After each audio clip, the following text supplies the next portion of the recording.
I think that when you talk about match fixing, I have a book here called The Fix Is In, right? This is a book about, different historical instances of match fixing, point shaving, all sorts of different instances in sport where things like the mob, like things like professional gambling syndicates bribing players. There's been all sorts of scandals. I encourage people to read books like this, to look for their own information. Now, with that being said, I don't think that most fights are fixed, but I also try to account for every possibility in the world. That's what I try and do on this show. So if you ever notice, I talk about every matchup. I talk about every skill set. I break down the footage. I do that every time. And I always believe in that, right? I've had an edge on MMA from just breaking down fight tape and trying to come up with who I think is going to win based on their skills. But over time, I've added other things to the process as well. I take into account how big people are on social media. I try and take into account the business interests of the company and what would make more sense for them. And it's not to say that any of that even matters. It's hard to say what exactly matters, right? But what I try to do is check as many boxes as possible. That's how I feel about it. If the company wants it to happen and the price is right and I feel like the matchup makes sense, and if I check 10 boxes, that's going to make me a lot more confident to make a bet, to place a wager, than it is if I just have, I think this guy's a better fighter. Thinking somebody's a better fighter, you could be wrong about that a lot. But what you can be right about is trying to put together all the pieces of the puzzle. And I think of the card as a puzzle every week, where there's parts of the puzzle, like who's going to bust the parlays, for example, right? And so I think it's a great question that you bring up, which is, I think there's a fair balance, because any human endeavor is subject to the corruption of the human spirit, right? I don't want to get biblical on y'all, but I will never again curse the ground because of man, for the nature of his heart is evil from his youth, right? It's like you look at how the fight business works. It exploits older fighters, that need money, that have been around for a long time, and puts them in there against young guys that are getting paid 12 grand to go get them hurt. Is that a fixed fight? No, but it's a fight with a clear advantage, right? Even in the book Fightnomics, what it talks about is there's no such thing as this is the exact title, right? I'm going to read the full title of Fightnomics because we never do that on this show. We just talk about the book. The hidden numbers and science in mixed martial arts, and why there's no such thing as a fair fight. So the reason that they wrote this book is to explain that there isn't a fair fight. Like, a fight inherently has some advantages. That's what we're trying to handicap: height, reach, length, size, speed, strength, all these different attributes. But in addition to that, there's people that have drawing power, that make money for the company. So if somebody was to pay off a judge, it's more likely to be for the guy that makes people money, So again, when we're talking about even fighters' personal dealings, we know of instances in the UFC that are being federally investigated for fight fixing claims, including the Derek Minner fight, right? We had a guy who was on UFC Fight Pass who was accused of fixing fights, or of being involved in fight fixing, or in being involved in being an offshore agent for a sports book, and being involved in all sorts of other things while he's on Fight Pass, promoting his Discord and everything else, where he's selling inside information. So when we're talking about the MMA ecosystem, all I know for sure is that there are things that go on that are beyond the average consumer's understanding. That is a 100% fact. But what I don't know is the extent of it. By the way, other industry insiders will say the same thing. Here's the things that I speculate are the most common causes of inside information: injuries that all the insiders, like fighters and camps, are aware of because they work with these people on an intimate basis.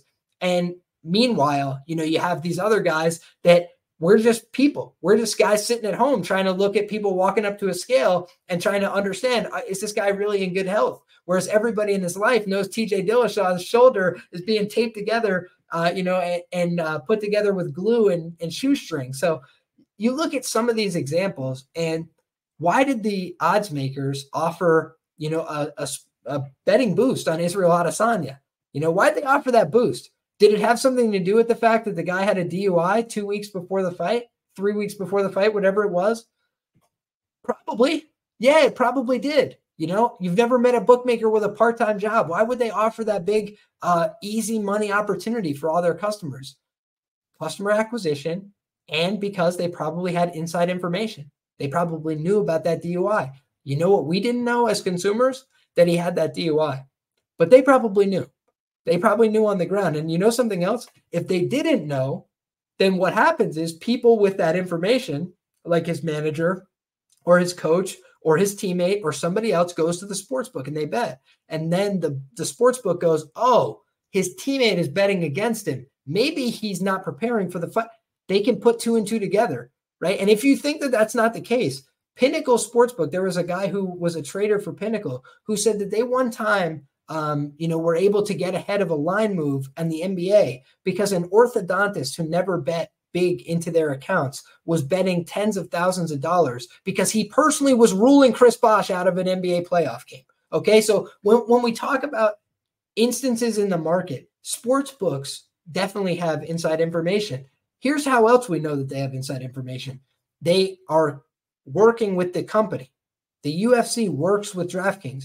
They promote DraftKings on every show. They have DraftKings shows on their networks, on Fight Pass. Their announcers are on DraftKings created content.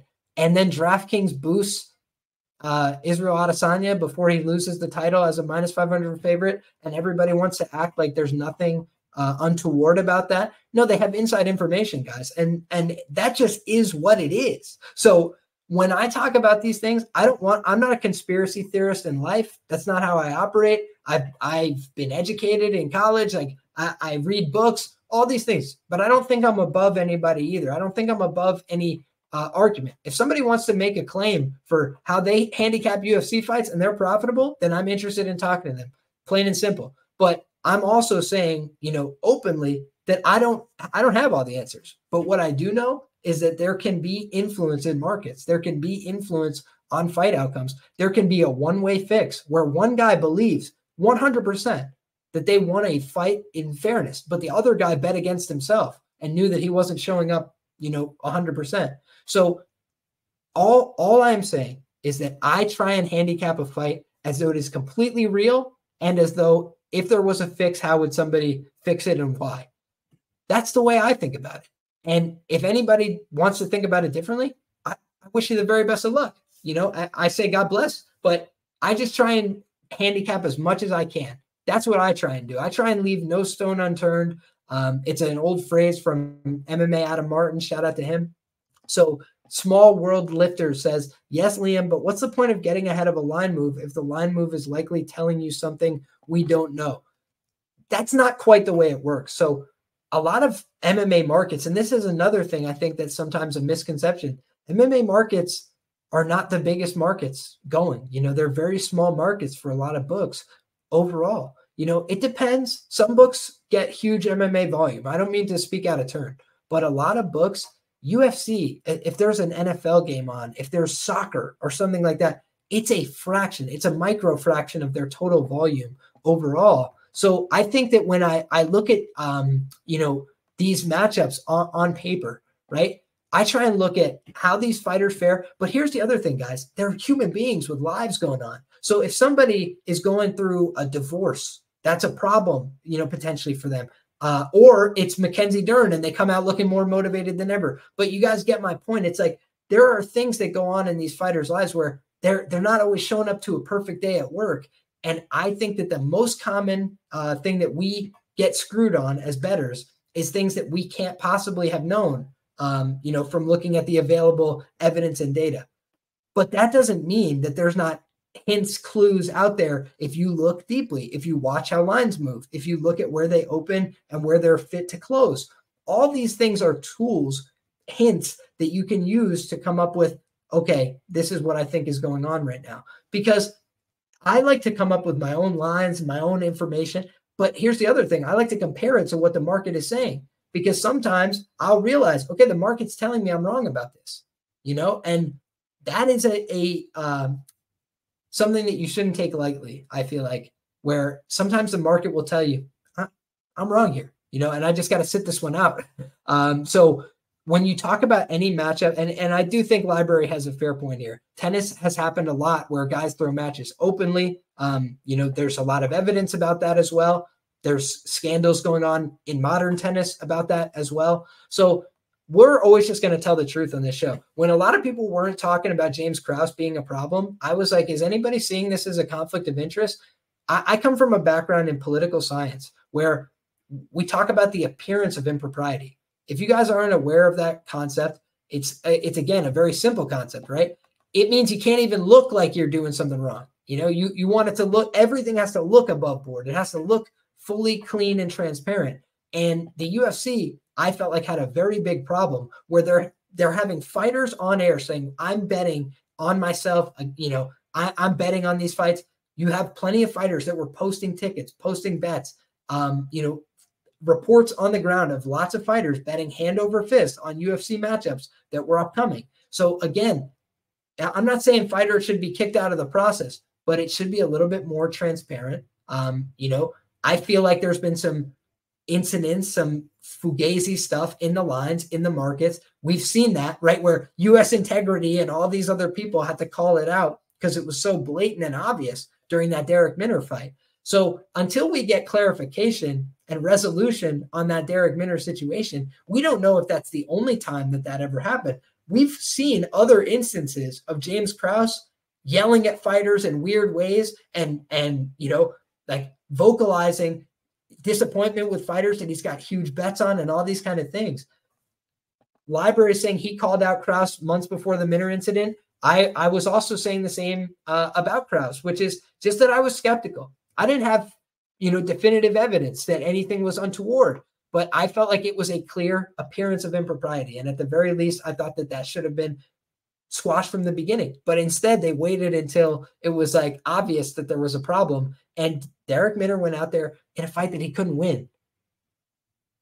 Is that not a fixed fight? I mean, I don't know what else to call that. So there's probably been a fixed fight that we know of in the last 2 years in the UFC pretty openly that was investigated federally. So for me, man, I'm open to any possibility, and I just hope and pray for the best. But the thing is, what I could tell you, understand boxing, is the biggest thing for me is that I have competed on a very low level where there would be no, first of all, I've never competed in an event where there were odds, right? But I'm saying it, if I was, that anybody that is not understanding that there could be a potential conflict of interest when there are odds and it's a one-on-one and you're not making a lot of money. This is the thing that people miss.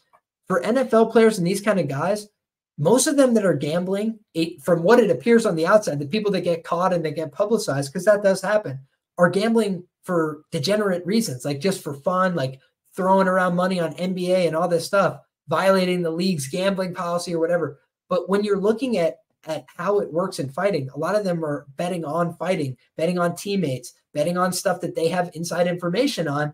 And that's not regulated at all. It's like it would be completely illegal in stocks, but it's completely above board in fighting. And I know the UFC now has their policy, and I think that that's to save face. I think that's so they don't have to look whatever's going on in the face too. So it's unfortunate, man. But I think that the main influences are judges and refs, says Understand Boxing. And I think that, again, look at people that aren't being paid a lot of money, and you will find the people that are easy marks in the business for impropriety. Because, again, when you don't have a lot of money, it's a lot more tempting to take a bribe, to take a settlement to fix, to take a money to not talk, an NDA. These things exist. So some people said the Patty decision. There's a lot of decisions that are a little bit questionable and go to the house fighter. I don't think that's a surprise. Fights that go to weird no contest and decisions. Kind of like that last one, right? With the weird scoring over the weekend in the title fight. And it'll be forgotten again in 3 days. That's what we do in MMA. But it's just like, no matter what, Jan Blachowicz and Goliath, like how many do we have to go through where it's like, I even could argue for some of these, like, yeah, no, I'll give it the benefit of the doubt. But it's just the number of occurrences over time where you just start to say, there's definitely things that feel untoward. I'll tell you when I felt in my stomach, like I was watching a fixed fight, and you guys can tell me you feel differently, and that's fine. We can have differences of opinion on this show, and it's no love lost, no harm, no foul. I even would encourage you guys, if you disagree totally with this take, go ahead and fire off in the comment section below. I'd be curious to hear your opinion. Rose Namajunas, Carla Esparza. That is the fight that I bet Carla Esparza bigly. Those two women, in my humble opinion, spent 25 minutes trying not to hurt each other, trying not to harm each other, trying not to do any damage. I do not believe there was any damage done in 25 minutes. Imagine you and I, just you, the viewer, how are you? Imagine me and you tried to harm each other for 25 minutes and both of us came out looking like we were Daisy Fresh. That would be a little bit strange, would it not? It would be a little bit weird if we both went out there to fight for 25 minutes and nothing of substance happened, to the point where it's a fight so forgettable that people will not think that it's fixed. But I think it was, because I think they're friends. And I think that they went out there and just agreed, like, yo, we're not going to hurt each other too bad, and we'll see what happens. And they're friendly. They've been friends before. There's pictures of them together in the past. And Carla Esparza got married and had a baby in the not too distant future. Like, that's all that happened in short order after that fight. And I felt like a friend did a favor for a friend.